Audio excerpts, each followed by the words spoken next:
Hi Jake, thank you so much for joining us today to tell us about the charity that you set up following your own personal mental health struggles, that thankfully not only did you come through with the love and support of your now wife, but you have gone on to use that experience to make a remarkable and positive difference to so many other lives. Can you tell us a little bit more about your journey to creating the charity, Chasing the Stigma, and what the Hub of Hope is all about? Yeah, of course. I mean, first and foremost, it's not something that I ever thought I would do. I was just a very normal, ordinary lad, really. Nothing really remarkable. I never had any experience of mental health, good or bad or indifferent, or certainly didn't know that I'd had any experience of mental health, good, bad or indifferent. Knew nothing about it. It was not something that we were ever taught in school. And so when I started to struggle with my mental health, I didn't know that I was struggling with my mental health. I just thought I was just, struggling with life or being an adult. And that kind of misunderstanding was kind of what was the downfall in many ways, because I didn't feel like it was something I could ask for help for, because I didn't know that there was something there. And so, for me, I kind of just lived a life feeling the way that I did, but trying to just fix it myself, in probably unhelpful ways. And obviously that led to me reaching a really, really low point and actually making an attempt on my life 10 years ago. And coming through that, I mean, like long story short, but kind of coming through that with as you said, the help and support of my family, my now wife, who's my girlfriend at the time. I decided to speak out about what I'd gone through, and I'll be completely honest, it wasn't to help anybody, it was to help myself. It was to almost try and reclaim my journey, if you will, and to own it. But what happened as a result of me speaking about what I'd gone through was that people started coming to me and saying, I felt this way, or I'm currently feeling that way, and people were coming to me in distress, and I was suddenly getting asked by so many different people about, what should I do? What should I do to help myself, to help my partner, to help my son or my daughter? And I had no idea. I had absolutely no idea. And quickly, my story got picked up in the press. It got picked up in local press to begin with, and then in national press. And I was being asked to go on television and radio to talk about what I'd gone through, and people were saying, it'll help people. And I was never prepared for that. I was never prepared to know what to do. But every single time I gave an interview, people came to me asking me for help. And that was people I knew, but people I didn't know, people from all over the country, from different parts of the world were coming to me. And there was absolutely nothing special or unique about me and my story and what I was saying. I was just somebody saying I've not been well.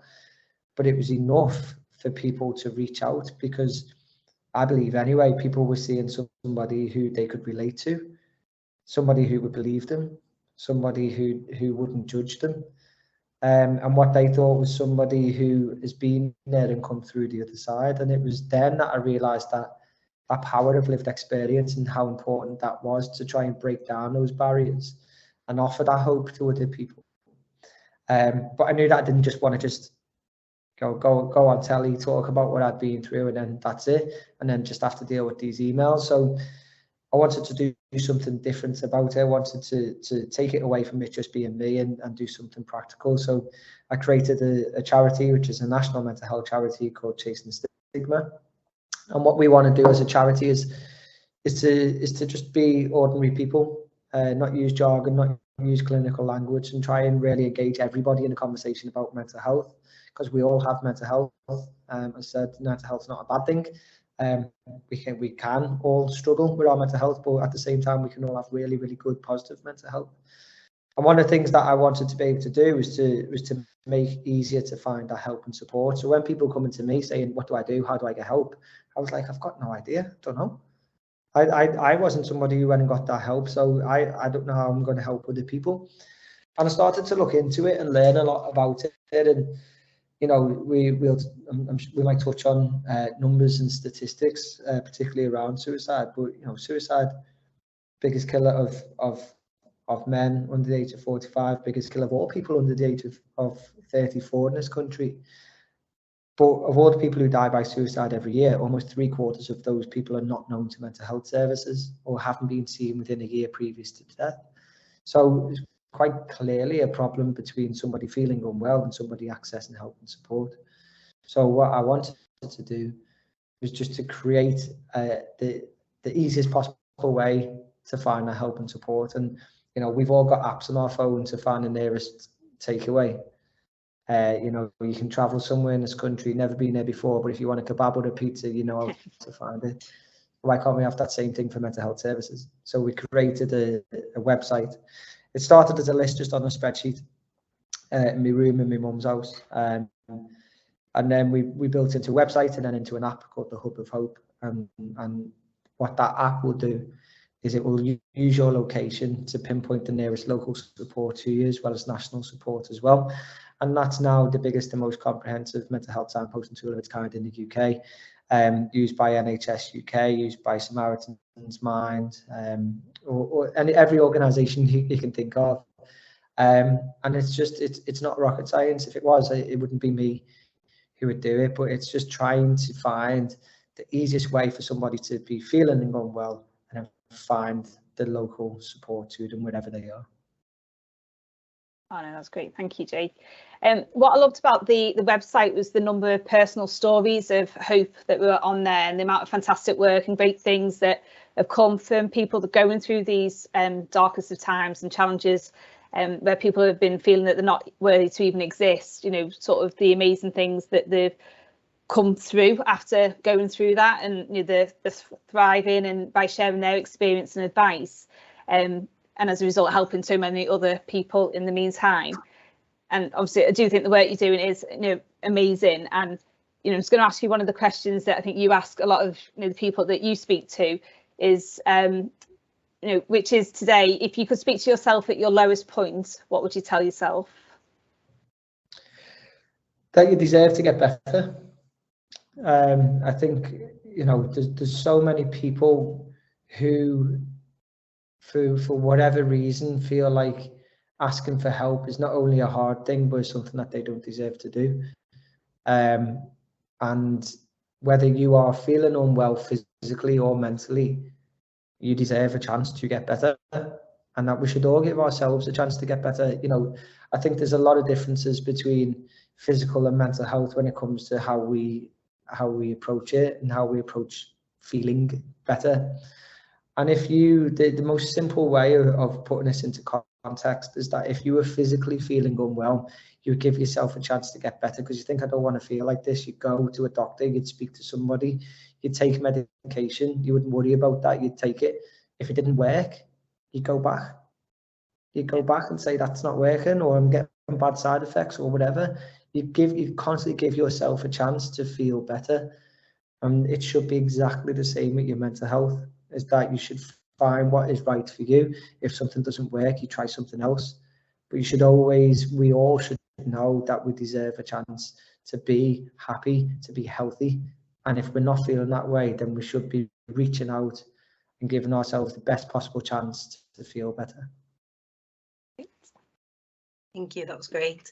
So you've also developed the Ambassador of Hope mental health training programme, and that supports organisations equipping all members of staff with that really important knowledge to talk about mental health confidently within the workplace especially. Can you tell us a bit more about that and why you believe it's so important to talk about mental health openly in the workplace? Yeah, the very, very basic element of mental health, if we take it right down to the basics, is that everybody has it. So just like we all have physical health, our mental health can be good, it can be bad, it can be indifferent. It doesn't matter who you are, where you are, what you do. Everybody can have good and bad mental health, but we're not equipped to necessarily know and understand what to do if we or somebody else is feeling unwell. What we've done with the Ambassador Hope training program is we've written that ourselves, first of all. So that was written from a lived experience point of view. And we're trying to really take it back to basics. So what we're not going to do through our training programs is make people experts, because unless you're going to university and you're studying to be a practitioner or anything, you're not an expert. so you don't have to pretend to be. But we want to offer a baseline level of understanding to everybody. And again, in a lot of workplaces, mental health training is kind of, it's for a handful of people. So, I was seeing organisations that would have, for argument's sake, 700 members of staff, but would have 50 people trained in mental health training. So I think, well, there's 650 people there who have all got mental health, but have got no training or no understanding at all. So how can we get to 650? So that's where our training is short, it's cheaper, it's written in a way that's not going to be intense or use jargon and clinical language. We've written it from a lived experience point of view as ordinary people, and it's delivered from a lived experience point of view as well. So all of our trainers who work directly for us, so we always make sure that we maintain the quality of the delivery as well, but they all have their lived experience as well. We know if you're going to a mental health training session, people are going to be rolling their eyes, people are going to think, oh, this is going to be horrible, this is going to be intense, I thought it's going to be awkward, I don't want to do it. So we try to address that, we try to really get rid of that and bring it right down to basics, and do it in a way where it's short enough, cheap enough, and good enough to be able to equip everybody in an organisation. And that way we can create an environment of understanding so that everybody has some level of understanding, and it's a lot easier then to create that nice natural environment to have those conversations. As was mentioned just before, sharing stories, sharing experiences, talking about it is one of the biggest barriers. And as soon as you can create a culture that it's easier to do that, people will absolutely want to do it and will benefit from it as well. Great, thank you. And you probably touched on some of the points already, but for all the employers out there, and with your experience of working with many different organisations, can you share with us some of your sort of best tips that would support them to support their team's mental health and wellbeing? One of the best things I think any workplace can do is to try and have a whole workplace approach to mental health, not just talking about mental health as a negative, talking about mental health as a positive, as an aspiration. Again, looking at how we sometimes maybe look at physical health. You'll have organisations who will talk about eating well, drinking well, exercise and looking after yourself, all these things to have good physical health. But it's exactly the same with your mental health. So mental health shouldn't just be a poster of somebody holding a head and looking sad. It should be an aspiration, creating an environment that is healthy and mentally healthy environment for your employees is absolutely crucial. And by doing it and talking about it in a positive way, that's going to make it a lot easier to talk about it if somebody's mental health is struggling. And I think it has to be part of the everyday. So you can't just wait until weeks like Mental Health Awareness Week or Mental Health Day in October. It's actually making it part of the every single day. So that Monday you come in after World Mental Health Week, are you still talking about it then? Because that's when you should be talking about it. Have it part of that every day, whether there's stuff on emails, whether it's stuff on notice board, but it's constant. And it's not just talk either. It's listening to people. It's understanding what will make their jobs, their lives, their everydays better from a mental health perspective, putting things into place, and not just trying just to tick boxes and put things in place and say that's all we do. It's looking at new ways, challenging how you maybe think it works, and listening to your colleagues and your employees to understand what people need. And then to working with other people, whether that's people like ourselves or a lot of other mental health providers and training providers and others out there, to be able to say, yes, we might have internal solutions and support, but understand that not everybody will want to go through those. So offering something else as well, particularly external, can be really big in allowing people to understand they can reach out externally if they need to, and in turn maybe will come internally as well. That's great, thank you. Yeah, thank you for that. We had a look at some of the research that you'd done with Chasing the Stigma, and you conducted it, I believe, alongside one of our clients, Network Rail, and found that nearly half of the Brits agreed that their mental health has understandably taken a hit since the pandemic, so including symptoms such as anxiety and loneliness and depression, which has surged in almost all age groups. So it is quite clear that we are facing a mental health crisis, and as part of tackling this crisis, you've actually joined a brand new multi-agency task force to address the impact of COVID-19 on the nation's mental health and well-being. Could you tell us a little bit more about that? Yeah, so this was something that was created quite early on in the pandemic, because I think it was really quickly apparent that we were going to have to address our mental health. And I think maybe initially people were expecting, we were all expecting lockdowns and the isolation to be the key kind of reason why people's mental health struggled, and actually it turned out that it wasn't. It was actually, now as we're coming out of these, we've lived a life where we've almost been shielded, where we've been told to isolate, we've been told to stay away from people, we've been told not to go into work and to mix and go on public transport. And it's actually coming out of that, where people are now having to completely readjust to normal life. A lot of people, don't get me wrong, a lot of people during those periods of isolation and lockdowns really did struggle, and not being able to access services, etc., as they usually would, had a massive effect. But at the same time, a lot of people are almost in a safety bubble as well, and coming out of that has been really difficult. One of the things that we've noticed through the work with Network Rail has been how apprehensive and anxious, nervous people are getting back on a train, going back into that commute, being around people again. So again, this task force was about that initial thinking, the impact would be immediate, but the impact is we're seeing that now. And with the Hub of Hope, we've seen huge dramatic increases. Every time Prime Minister made a press conference, we've seen spikes in people looking for help and support. And then initially that was around lockdown announcements. But then we started seeing it when he started talking about lifting lockdowns and restrictions, and people having to come back out.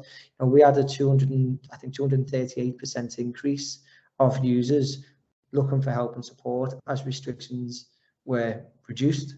So it just shows you that actually right now where we are, there's a whole new level of attention needed on mental health. And why working with Network Rail has been so important is because we're able to get that message to people as they're going about their daily commutes, and that's what's really, really important. And we're actually just launching a campaign as part of Mental Health Awareness Week, but going throughout the month of May with Network Rail, called Brighter Journeys, which is about trying to make railway stations a little bit nicer, a little bit brighter, and having a conversation around mental health, but around positive images, positive smells, positive sounds, bird sounds and flowers and aromatherapy in stations, to let people know that you can stop, you can take a second, you can talk about your mental health, and you can find help and support if you need it. That's brilliant, thank you. Yeah, I love that. I never really thought about, obviously knew there was a crisis from all the lockdowns and people, like the loneliness and all that kind of thing, and never really kind of thought about it still being, thought the crisis sort of now would be sort of like the after spill of what's happened, rather than people going through what they're having to adjust to, going back to the new normal.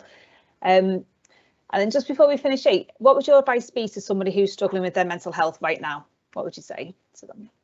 One thing I would say is that no matter what you're feeling, no matter how impossible it might seem, no matter how dark the thoughts might be, no matter anything like that, you're not the only one to have thought those things, to feel the way that you feel. Like, I can absolutely guarantee that other people have felt the same, and other people have come through. No matter what, there's always a way through. But to go back to what I said about earlier, you've got to give yourself a chance. Give yourself a chance to get better, because we all deserve a chance to get better. Where I was, I didn't ever imagine that I could ever live a life. I didn't think I deserved to live a life. I didn't think that it would be possible to live a life. I thought I'd hurt too many people, I'd said too many things, I'd lied too much, all these different things. But now that girlfriend who saved me at the time isn't my wife, and we've got 2 kids. Never in a million years would I have imagined that. So even if you can't see that light at the tunnel, at the end of the tunnel, even if you can't imagine it, just know and believe that it is there. Just believe that it is there, and that's enough to give yourself a chance to get better, and that you can get better. And there's always help, and there's always hope. That's perfect, Jake. That's all our questions. Thank you so much for taking the time to meet with us today. Yeah, really interesting information there. It's great. Thank you. Yeah, really inspirational story as well that you've shared with us with everything you've done. So yeah, thank you so much. No, my pleasure.